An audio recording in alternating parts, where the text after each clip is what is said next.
نحمده ونصلي على رسوله الكريم أما بعد أعوذ بالله من الشيطان الرجيم بسم الله الرحمن الرحيم قال الله عز وجل في القرآن المجيد والفرقان الحميد لقد خلقنا الإنسان في أحسن تقويم صدق الله العظيم قال النبي صلى الله عليه وسلم المسلم اخو المسلم او كما قال علیہ الصلاۃ والسلام۔ سامعین اور اسلامی بھائیوں، اللہ رب العزت کا بڑا احسان اور اس کا فضل و کرم ہے کہ اللہ رب العزت نے ہمیں انسان بنایا ہے۔ یہ اللہ رب العزت کا ہمارے اوپر احسان ہے، اس لیے کہ اللہ رب العزت نے جس اعتدال کے ساتھ، جس خوبصورتی کے ساتھ، جس وضاحت کے ساتھ اللہ رب العزت نے انسان کو بنایا ہے، کسی دوسری مخلوق کو پیدا نہیں فرمایا۔ اور اس کو بنانے کے ساتھ ساتھ اللہ رب العزت نے انسان کی افضلیت کو، انسان کی برتری کو تمام مخلوقات پر عنایت فرمایا ہے۔ قرآن کریم میں اللہ نے فرمایا، جو کہ میں نے آیت تلاوت کی، اللہ فرماتا ہے لقد خلقنا الانسان فی احسن تقویم۔ احسن کا لفظ کا مطلب ہوتا ہے کہ سب سے زیادہ حسین، سب سے زیادہ خوبصورت، سب سے زیادہ اعتدال کے ساتھ کہ جو چیز جہاں ہونی چاہیے ہم نے انسان کے اندر وہ چیز وہاں رکھی ہے۔ تو اللہ رب العزت نے فرمایا کہ ہم نے انسان کی جو ترتیب بنائی ہے وہ سب سے زیادہ خوبصورتی کے اعتبار سے بنایا۔ اور انسان سے اللہ رب العزت نے کیا چاہا ہے؟ قرآن کریم میں اللہ رب العزت انسان سے چاہتا ہے کہ بندہ اپنے رب سے جڑ جائے۔ دنیا کے اندر جو بھیجا گیا ہے، دنیا کے اندر جانے کے بعد جو ہمارا اور اللہ کا جو رابطہ ہے، جو تعلق ہے، اس کے اندر جو دنیا کی وجہ سے کمزوری آئی ہے، جو نفس کی وجہ سے کمزوری آئی ہے، جو شیطان کے وسوسوں کی وجہ سے کمزوری آئی ہے، اس کمزوری کو دور کر کے بندہ اپنے رب سے جڑ جائے، یہی دنیا کے اندر آنے کا مقصد ہے۔ اسی لیے انسان کو عبد قرار دیا گیا ہے، اور عبد کے معنی ہی یہی ہوتے ہیں کہ اپنے آپ کو رب کے دربار میں ڈال دینا۔ عبد کے معنی عربی میں غلام کے آتے ہیں کہ ہماری کوئی خواہش معنی نہیں رکھتی ہے، اصل وہ چیز ہے جس کا کرنے کا حکم اللہ نے ہمیں دیا ہے، اصل وہ ہے جو نبی کریم صلی اللہ علیہ وسلم نے بتلایا ہے، اس کو عمل میں لانا، اس کو زندگی کے اندر لانا، یہ اصل ہے۔ دنیا کے اندر ہم کوئی خادم رکھتے ہیں، کوئی نوکر رکھتے ہیں یا کوئی کام والا رکھتے ہیں، ہم اس سے وہی چاہتے ہیں کہ وہ کام انجام کرے جو ہم کہیں۔ اگر وہ اپنی مرضی کا کرنے لگے، کیا ہم اس کو بگاڑ دیں گے؟ کیا ہم اس کو سیلری دیں گے؟ کیا ہم اس کی تعریف کریں گے؟ نہیں۔ اگلے مہینے اس کی چھٹی، بعید نہیں اسی مہینے اس کا حساب کتاب کر دیا جائے۔ ہم ایک انسان ہونے کے اعتبار سے ہم دوسرے بندے کو اپنے گھر کے اندر جب نوکری پہ رکھتے ہیں، جبکہ خریدتے نہیں ہیں، صرف نوکری پر رکھتے ہیں، تو ہم چاہتے ہیں کہ سارے کام وہ کس کے مرضی کے کرے؟ ہمارے مرضی کے کرے۔ تو وہ رب کائنات جس نے ہمیں وجود عطا کیا، وہ رب کائنات جس نے اس جہان کو بنایا، تمام مخلوقات کو بنایا، تمام مخلوقات کو بنانے کے بعد انسان کو سب سے زیادہ اشرف بنایا، سب سے زیادہ اعلیٰ اور برتر بنایا، اور دیگر مخلوقات کو انسان کے تابع بنایا۔ یہ چاند، یہ سورج، یہ دریا، یہ سب کس کے لیے اللہ رب العزت نے بنائے؟ مختلف قسم کے جانور اللہ رب العزت نے ہم لوگوں کے لیے بنائے، مختلف قسم کے پھل، فروٹ، اناج، یہ سب کس کے لیے؟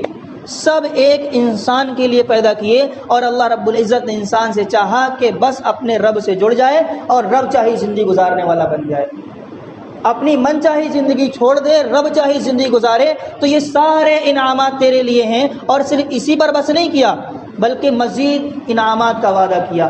کہا دنیا کے اندر جو انعامات ہیں اس کی تو کوئی حقیقت بھی نہیں ہے، آج نہیں کل خراب ہو جائیں، ان کا کوئی ذائقہ ایسا نہیں ہے، جبکہ جن انعامات کے اندر ہم لگ کر کے اپنے رب کو بھولے بیٹھے ہیں، رب کہتا ہے یہ انعامات اصل انعامات نہیں ہیں، اصل انعامات تو جنت کے انعامات ہیں۔ قرآن کریم میں اللہ فرماتا ہے ان للمتقین مفازا حدائق واعنابا وکواعب اترابا وکأسا دہاقا لا يسمعون فیہا لغوا ولا کذابا، کہ بڑی کامیابی اللہ رب العزت نے متقیوں کے لیے رکھی ہے، اللہ سے ڈرنے والوں کے لیے ہے، اللہ کی بات ماننے والوں کے لیے ہے، اللہ کے لیے اپنی زندگی کو کھپا دینے والوں کے لیے ہے، اور اللہ کے احکامات کو اپنی زندگی کے اندر لانے والوں کے لیے اللہ نے فرمایا بڑی کامیابی ان لوگوں کے لیے ہے۔ ان للمتقین مفازا حدائق واعنابا، اللہ فرماتا ہے باغات ہوں گے، انگوروں کے باغات، مختلف قسم کے فروٹ کے باغات، سب ایک متقی کے لیے، سب ایک جنتی کے لیے۔ اللہ نے مزید فرمایا کہ لبالب چھلکتے ہوئے جام، جس شراب کو پینا دنیا کے اندر اللہ نے حرام قرار دیا ہے، فرمایا اس سے ہزارہا بلکہ لاکھا بلکہ کروڑوں گنا بہتر شراب اللہ رب العزت جنت کے اندر پلائیں گے ایک جنتی کو۔ پھر فرمایا کہ دنیا کی شراب کی طرح نہیں، انسان نے پیا کہیں نالی میں پڑا ہے، کہیں دوسروں کی مار کھا رہا ہے، کہیں کچھ کر رہا ہے، کہیں کچھ۔ فرمایا لا يسمعون فيها لغوا ولا كذابا، اس شراب کو پینے کے بعد نہ انسان بک بک کرے گا اور نہ ہی کوئی فضول بات کرے گا۔ ایک الگ ہی فرحت، سرور، خوشی، سب کس کے لیے؟ فرمایا متقیوں کے لیے، اللہ سے ڈرنے والوں کے لیے، اپنی زندگی اللہ کے لیے گزارنے والوں کے لیے۔ کہ لوگوں کامیابی صرف اسی میں ہے کہ دنیا کے اندر رب چاہی زندگی گزار کے آ جاؤ۔ دنیا کی مثال حدیث کے اندر فرمائی گئی الدنیا سجن المؤمن و جنت الکافر، کہ دنیا مومن کے لیے مثل قید خانہ ہے اور کافر کے لیے جنت ہے۔ کیسے؟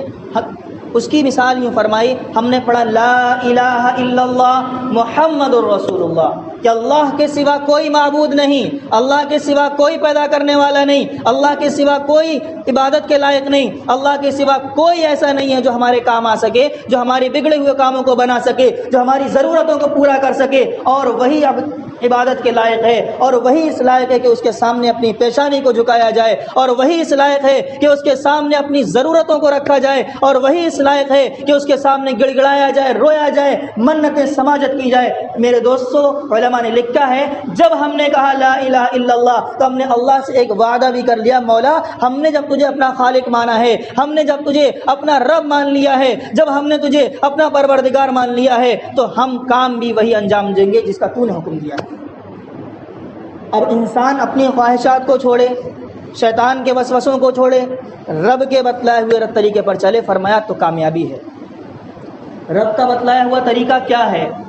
ہم اور آپ بخوبی ہمیشہ سنتے رہتے ہیں، رب نے چاہا ہے نماز ادا کی جائے، رب نے چاہا ہے ہماری زندگی آقا نامدار محمد مصطفیٰ صلی اللہ علیہ وسلم کی بتلائی زندگی کے مطابق گزرے، ہماری مجلسوں میں جھوٹ نہ ہو، ہماری مجلسوں میں غیبتیں نہ ہوں، ہمارا معاشرہ جھوٹ سے پاک ہو، ہمارا معاشرہ برائیوں سے پاک ہو، ہمارا معاشرہ گناہوں سے پاک ہو، بلکہ اور اس کے اندر نیکی آئے، سچ آئے، عدل انصاف آئے، تواضع آئے، ایک دوسرے کے لیے اخوت آئے، ایک دوسرے کے لیے ہمدردی آئے۔ فرمایا جب یہ چیزیں آئیں گی تو انسان کا معاشرہ تو ترقی کرے گا ہی کرے گا، بلکہ آخرت کے اندر ہی وہ ترقی کر جائے گا۔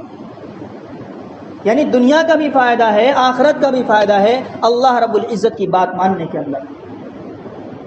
ایک بات کہہ کے اپنی بات ختم کرتا ہوں کہ دوستو زندگی ہے بہت مختصر ہے، اپنی زندگی صحیح سے گزارنے کی کوشش کرنی چاہیے۔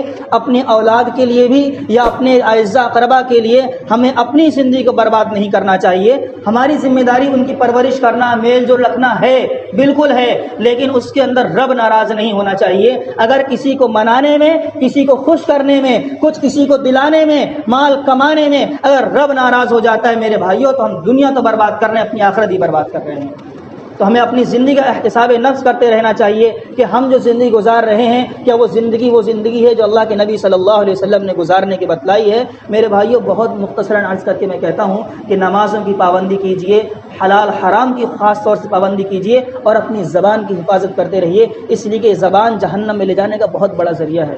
اللہ رب العزت ہمیں عمل کی توفیق عطا فرمائے، اللہ رب العزت ہمیں حلال کمانے کی توفیق عطا فرمائے، اللہ رب العزت ہماری زبان سے نیک اور سچ کلمہ نکلنے والا بنائے، اللہ رب العزت ہماری زندگی کو ایسا گزروائے جیسا اللہ رب العزت چاہتا ہے۔ وآخر دعوانا الحمدللہ رب العالمین۔